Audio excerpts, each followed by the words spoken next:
So today, as you know, we'll be talking about the ins and outs of lentivirus.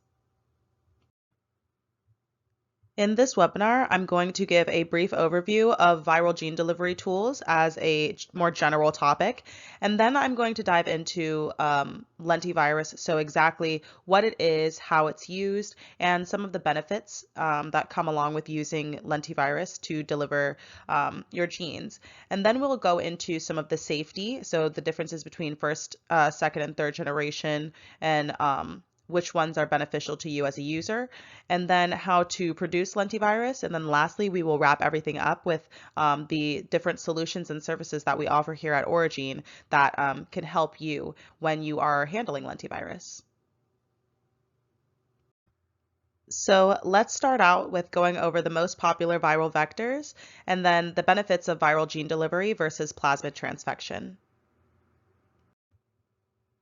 So as you can see here, we have some of the most popular viral vectors used for gene delivery. And in this list, we have lentivirus, adenovirus, AAV, which is adeno-associated virus, and herpes simplex virus, or HSV. And within this list, lentivirus, I would say, is the most popular option for people. And in general, viral vectors do have that benefit over general plasmid transfection because certain cells can be hard to transfect, or certain non-dividing cells can be difficult. So these viral vectors really come in handy when you're running into that problem. Now I want to take some time to talk about gene delivery and the differences between using a virus versus plasmid transfection. So if we start out by looking at the process, you'll notice that using a virus is much more simple than plasmid transfection. So for plasmid transfection, it's heavily dependent on the transfection reagent and how effective it is, or you need to use electroporation. Whereas once you have viral particles that are ready to use, then you can just add them to your cells for transduction. And this is not talking about the process of actually creating the viral particles, where in that case you do need an effective transfection reagent in order to produce the particles. This is after that. So once you have those really great particles, then they're ready to just deliver to your targeted cell line. And then the delivery efficiency is actually very high for viruses compared to plasmid transfection, where it can vary. Another benefit of using viruses is that you can transduce most cell types. So this includes dividing cell types such as neurons that may be kind of difficult to transduce. Whereas when you're handling, when you're using plasmid transfection, you are limited in the cell types that you can target, because sometimes those cells that are hard to transfect, they may not necessarily respond, or non-dividing cells may not respond to plasmid transfection in the way that you want.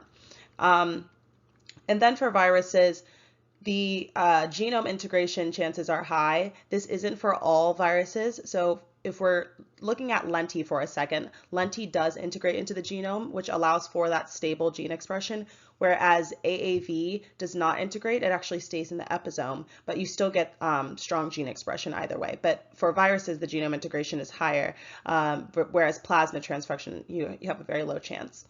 And then the last thing I want to highlight is that for viruses, if you are working in vivo, then viruses are usually a better option to go with versus plasmid transfection, where you have limited applications.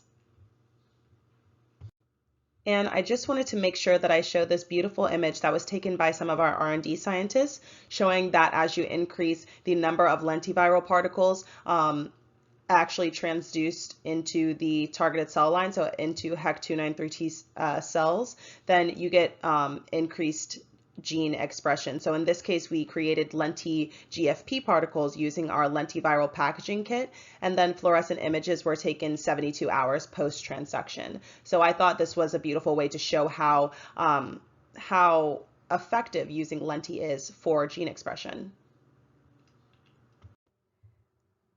So now that I've given a brief overview on viral gene delivery tools, we're going to jump straight into Lentivirus 101. So what exactly it is, how it works, and some of the benefits that come along with using lentivirus.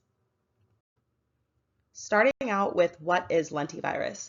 So lentivirus is a genus of retrovirus that expresses reverse transcriptase and integrase, And these two enzymes are used to actually integrate the viral DNA into the host DNA, which allows for the exploitation of host machinery to then express the viral genes. And lentivectors are actually modified from HIV-1, but a lot of the viral genes that are needed for viral replication are removed. So the lentiviral vector only contains the long terminal repeats, or LTRs, and the packaging signal. And in addition, for the lentiviral packaging, the genes are actually provided on separate plasmids when you're actually transfecting them to produce the particles. So the pseudo-lentiviral particles are replication deficient. And using lentiviral vectors to deliver genes into targeted cells has been proven to be a very dependable and efficient method for research, and they're also very safe. So here I have a really great infographic showing how lentivirus actually enters into the cell and how it works. And so you'll see that we start out with binding and entry, and then we'll have uncoding. So your RNA that contains your gene of interest will be released into the cell, and then reverse transcriptase will take this and change it into cDNA, which will then be integrated into the host genome. And once the viral DNA is integrated into the host genome, it just continues to divide along with the host cell. And after this integration, normal processes of transcription and translation will occur, and you'll get your viral protein or the protein expression that you were looking for. And since I mentioned that these are replication deficient, you will not see steps 5 and 6 when using third generation lentiviral systems, ideally, because that's what makes them safe, that they are replication deficient. Moving on to the benefits of lentivirus. So lentivirus has a very high transduction efficiency. In commonly used cell lines, the transduction efficiency can be as high as 90 to 100%. And lentivirus also infects both dividing and non-dividing cells. So a few potential targets for lentiviral vector-based gene therapy are hepatocytes, neurons, hematopoietic stem cells, monocytes, and macrophages, just to name a few. You also get permanent integration into the host cell, which I showed in the previous infographic. So this is a benefit because you get the long-term gene expression. Lentivirus also has a pretty high carrying capacity compared to other viral vectors. So the carrying capacity is up to 9 kilobases, and it's also great for in vivo studies because it has the ability to infect cells that are hard to transfect. So lentivirus has really great benefits, and that's why it's one of the most popular viral vectors used in research. Now we'll be going over the safety of lentivirus, and we'll go over the differences between the first, second, and third generation systems, as well as the BSL recommendations. So I've kind of grouped the first and second generation systems for this description and simplicity's sake because they are so similar. So the second generation system is similar to the first one, with the exception that the HIV accessory proteins that are not essential for lentiviral particle production have been removed, making the second generation a bit more safe than the first generation. But as a whole together, they both consist of 3 plasmids. So you would transfect 3 plasmids in order to produce the particles. One plasmid would be the transfer plasmid containing the gene of interest. One plasmid would contain all of your packaging genes, so GAG, POL, REV, and TAT. And then you have one more plasmid, which is the envelope plasmid for VSVG. And in comparison to the third generation system actually consists of 4 plasmids to produce the particle. So you have a transfer plasmid containing your gene of interest, 1 plasmid containing the packaging genes GAG and POL, 1 plasmid containing the packaging genes REV, and then you have a packaging, the envelope plasmid, which is for VSVG. And that's the main difference. You have 4 plasmids here, whereas you have 3 plasmids here. And in the next slide, I'll show you the exact reason why that actually makes the third generation system more safe. So by splitting the packaging genes into 2 different plasmids, as we've done in the third generation system, we actually make it more safe because we're reducing the likelihood of a replication competent lentivirus or an RCL randomly popping up when we are creating our lentiviral particles. We also have removed the TAT gene compared to the first and second generation systems. Second generations don't always have TAT. Most have been removed, but in certain cases, TAT is still included. And TAT is an essential gene for viral replication. So since this isn't present at all in third generation systems, then that also makes it a much safer option. And for the third generation systems, there is also a mutation in the 3' LTR, specifically a deletion called the SIN or self-inactivation mutation. And this deletion does not affect lentiviral packaging, but it just results in self-inactivation after the viral genome has been integrated into the host genome, and the integrated lentiviral genome is then no longer capable of self-replication. Moving on to biosafety. So you're going to want to handle lentivirus in a BSL-2 environment. So that's lab coats, gloves, under a biosafety cabinet or hood.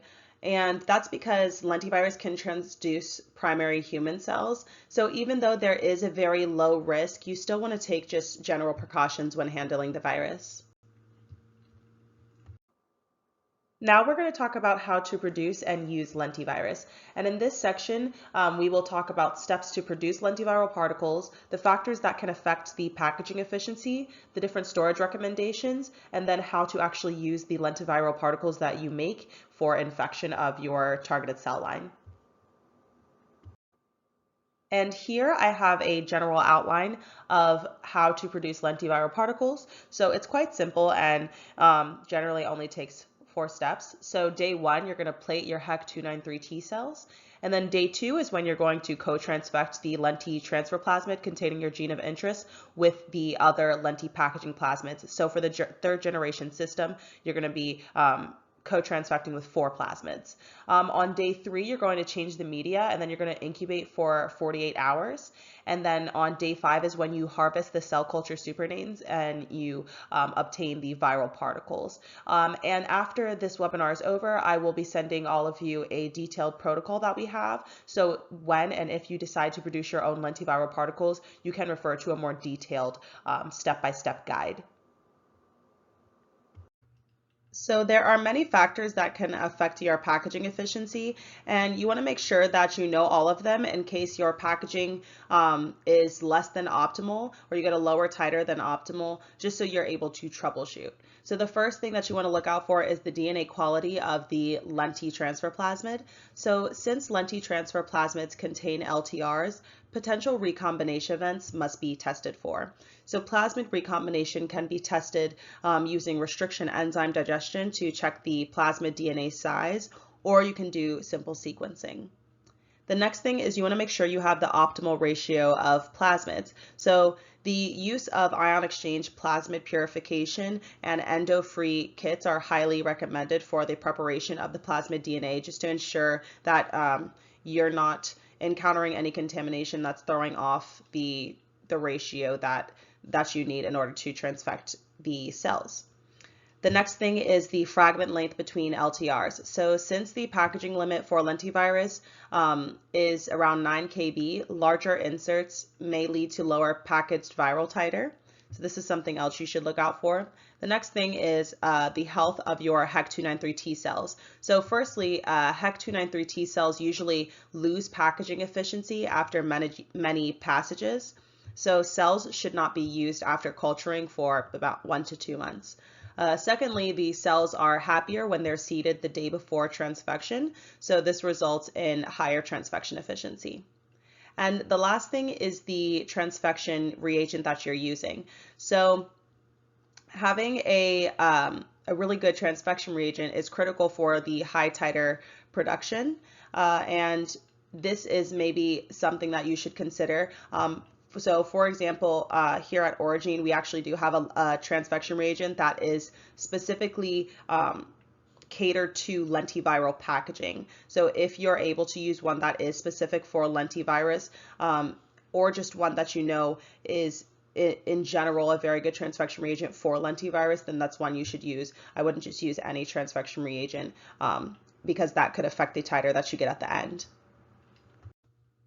Now, after you have produced your lentiviral particles, hopefully successfully, you'll need to know how to store them. So they can be stored at 4 degrees Celsius for up to 1 week, and then they can be stored at -80 degrees Celsius for long-term storage, so that's up to 1 year.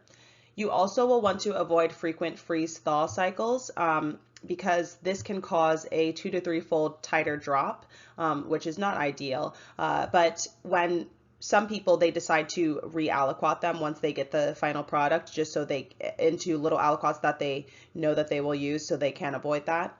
And then you also will want to make sure that the lentiviral particles are stored in a suitable liquid. So serum-free media buffer to about 7.2 should be used. And we actually have a really great buffer, a lenti stabilizer, which if you go through our custom lentiviral packaging service, you have the option to request that we send your particles in our lenti stabilizer. So as you can see here, this is lentiviral particles that are produced made fresh. These were Lenti-GFP particles. And then on the right, this is at 37 degrees Celsius, so quite high. They were stored for 5 days. And you can see that when they are just stored in culture media versus in the Lenti stabilizer, the infectivity was actually preserved. So this goes for the 1 year at -80 degrees Celsius as well. If you store it in a really great buffer, such as the Lenti stabilizer, you will preserve that infectivity.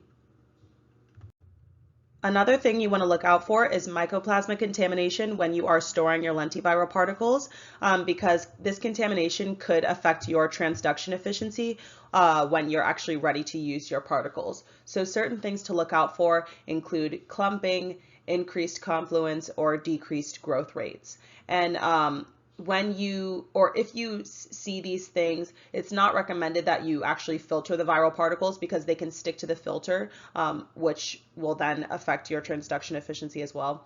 But if filtering is absolutely necessary, a 0.45 micrometer or larger pore size filter is recommended. But one of the things that you can do in order to avoid this is just constantly tracking for Mycoplasma contamination throughout your lab and throughout the process of handling lentivirus. So we actually have a Mycoplasma detection kit called MycoTrack, and once you all receive these slides, you can easily just click on this link right here and it'll bring you straight to the product. But this image shows that the Mycoplasma detection of a overexpression stable cell line that was created in our research labs. So all of the cell lines were actually negative, and you can see the positive control had a very strong positive, and we had the internal control throughout all of the samples. So that was our Mycoplasma detection kit is very sensitive and very helpful in all aspects, not just when you're looking for contamination when handling lentivirus, but I know Mycoplasma contamination can affect quite a few other experiments that you're doing in your lab. So just something to keep in mind. Now we're going to talk about lentiviral infection. So basically what you do after you have completed making the actual lentiviral particles. So for day 1 or step 1, the cells are seeded at 0.5 to 2 times 10 to the 5th cells per milliliter, and then you can incubate these for either 24 or 48 hours. Next, these cells are transduced with the virus at various MOI or multiplicity of infection, and we actually do have a document that has the recommended MOIs for each cell line. So for example, for A549 cells, the MOI is 5, whereas C2, C12 cells, the MOI is 100. So it really just depends on what cell line you are targeting with your lentiviral particles. And then the third and last step is that the cells are harvested at 48 hours post-transduction for analysis. So the actual steps for transduction are quite simple and much more simple than plasmid transfection. Now we're going to wrap up today's webinar by talking about the solutions and services that we offer here at OriGene that can help you as a researcher in every aspect. We have a very large and comprehensive portfolio for lentivirus, whether that's the custom service that we offer, as well as ready-made lenti-ORF plasmids, shRNA plasmids, as well as all-in-one CRISPR vectors and accessories. So I'll get into that in the next few slides. So our lenti-ORFs are probably our most popular product. And as you can see here, these are the 4 vectors that house our lenti-ORFs, and these are the variations that your gene of interest can come in. So you'll see that we have a MYC DDK tag or flag tag option, and then a GFP tag option, as well as those same tags available down here, but with puro selection. So any, say, PDL1, if you're working on that, we'll have 4 different vectors available, readily available, that have these variations: MYC DDK tag, GFP tag, and then with or without puro. And some of the applications that Lenti-ORF can be used for is general overexpression of your gene of interest, RNAi rescue, and creating stable cell lines, where you will actually use this and then transfect it with the packaging plasmids and then create the particles that you need in order to make your stable cell lines. And lentivirus, you have the general feature of broad cell spectrum, so it can infect many cells, both dividing and non-dividing cells, as well as cells that are hard to transfect. You have that high transduction efficiency. You have the convenience because there is a minimal need for optimization. Our system is already very optimized. These vectors are very safe. They are the 3rd generation system, so they have improved biosafety, and then you have that puro selection option, as I mentioned. And I just want to take a moment to highlight one of the publications that utilized our lentiviral particles. So our lentiviral products have been cited more than 4,000 times. They're very popular, as I said in the first Lenti-ORF slide. So in this paper, we see that this person used our Lenti-ORF, specifically the MYC flag tag and the GFP tag option for PDL1 to create stable overexpression cell lines. And in this paper, they were studying the proteolytic processing of PDL1 by ADAM proteases in breast cancer cells. And they were able to conclude that PDL1 is subject to proteolytic cleavage by ADAM10 and ADAM17 in breast cancer cells, and then in the normal epithelial cell line MCF10A. And although PDL1 cleavage is unstimulated in vitro, it's different in vivo. So you feel free to actually click on the paper and read this really interesting paper and see how they used our Lenti-ORF. In contrast, if you're looking for gene knockdown instead of overexpression, we actually offer pre-made lentiviral shRNA plasmid kits that contain 4 sequence-verified expression cassettes that target your gene of interest. So each lentiviral cassette contains 3 major functional elements. So it's the shRNA, a puromycin selection marker, and a TGFP reporter. And we have a guaranteed knockdown of greater than 70% with these kits. So our ready-to-use lenti-shRNA particles are a great option for studying long-term gene knockdown. Another thing that I want to highlight is that our shRNA is actually designed with a 29-mer versus a 21-mer design. So we have increased potency as well as increased specificity. And here you can see a really beautiful image of this lenti-shRNA that was created to target TGFP, and we have great knockdown here. So feel free to click on this link to learn more about those lenti-shRNA options for gene knockdown. Now moving on to our Lenti-CRISPR vectors. So the all-in-one CRISPR vectors are designed for the cloning of the guide RNA under the U6 promoter, and the vectors also express a CMV-driven codon-optimized Cas9 protein, which can cut the desired targeted genome after cloning of specific guide RNA sequences. So one of the benefits that we have is that when you use the all-in-one vectors, we have increased transfection efficiency in comparison to using 3 vectors where you have to do multiple transfections. Also, we offer lentivectors with only Cas9 or only guide RNA. So you still do have the option to not use the all-in-one if that's not what you're looking for your experiment. So now I want to touch on our lentiviral accessories, and these are really great products if you are producing your own lentiviral particles in your own lab. So to start off, we have a really great packaging kit. This kit is designed to optimize the packaging of third-generation lentivectors into high-titer viral particles. The next thing we have for you is control particles, and the particles come with a guaranteed titer of 10 to the 7 TU per ml. So they are really helpful.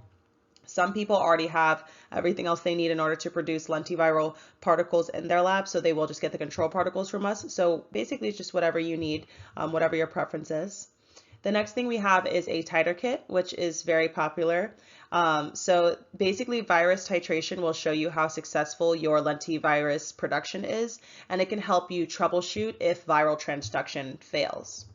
And say you end up having a low titer that you notice with your once you use the titer kit, you can actually use our concentrator, and this allows for the virus to be concentrated quickly, and the titers can reach up to 10 to the 9 TU per ml. So this is another really helpful product, and a lot of people will get both of these, the titer and the concentrator, together.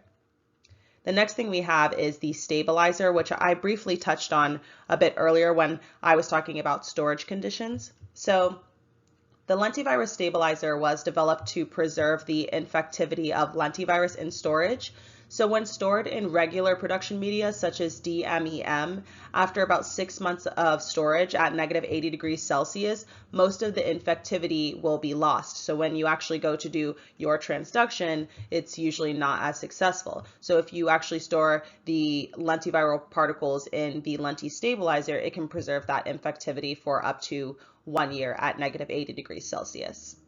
And the last thing that we have is Lenti-TRAN, which is our lenti transfection reagent. It's specialized for lentiviral production. So once again, a really helpful product that is very helpful for a lot of our customers. And all of these products can be used to help you produce high quality viral particles stress-free. So moving on to our inducible lenti vectors. So these are new this year to OriGene, and they are exclusively available through our custom lentiviral packaging service. So basically you can only get the inducible particles, not the inducible vectors, to then go ahead and create your own particles. But some of the benefits of these inducible systems is that it allows spatial and temporal control. There's also increased sensitivity due to certain features that have been added to the vectors. So this increased sensitivity is particularly advantageous for in vivo studies in tissues where high doxycycline concentrations are difficult to attain, for instance, in the brain. There's also tight regulation of the P-type promoter, which consist of conventional TRE sequence fused upstream of the CMV promoter, and this allows for a remarkably low basal activity and high maximal expression after the induction. The lowered background expression also provides improved dynamic expression range compared to the traditional TET-on promoters that you find. And so the inducibility of these vectors is helpful in various fields such as functional genomics, gene therapy, tissue engineering, biopharmaceutical, protein production, drug discovery, etc. And here I've just included a really great image showing these were inducible lentiviral particles that were created for GFP, so Inducible Lenti-GFP. And you can see as doxycycline is added in higher concentrations that you get really great expression. So high doxycycline expression was observed when 10 micrograms per milliliter of doxycycline was added to the systems. And you can see that even as low as 0.001 micrograms still induced expression of GFP. And here we just have a table showing the inducible particles that we're able to make, the current vectors that we offer in our packaging service. So we have 3 available. 2 are for ORFs, or overexpression, and then 1 is for shRNA, or knockdown.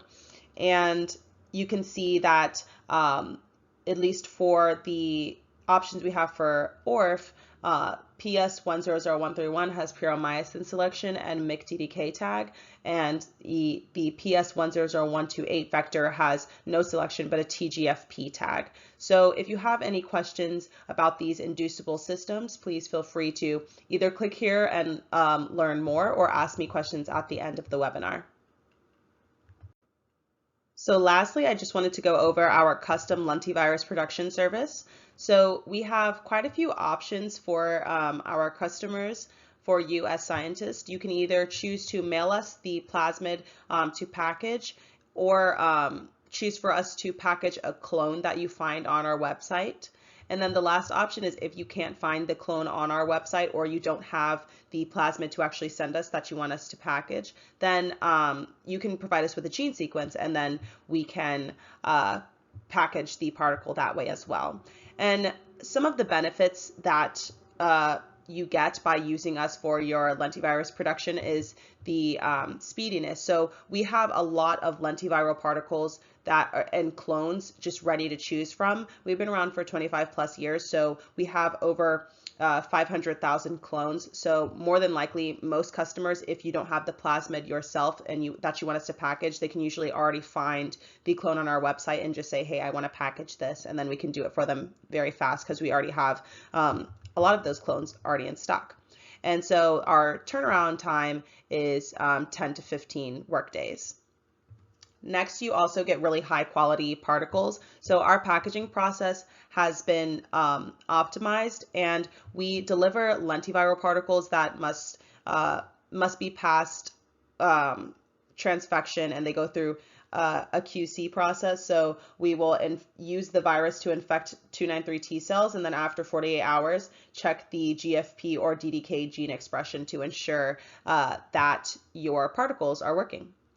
And then you also have the option for ultra purification. So if you would like to use your particles in vivo, we can actually purify the lentiparticles by gradient ultracentrifugation.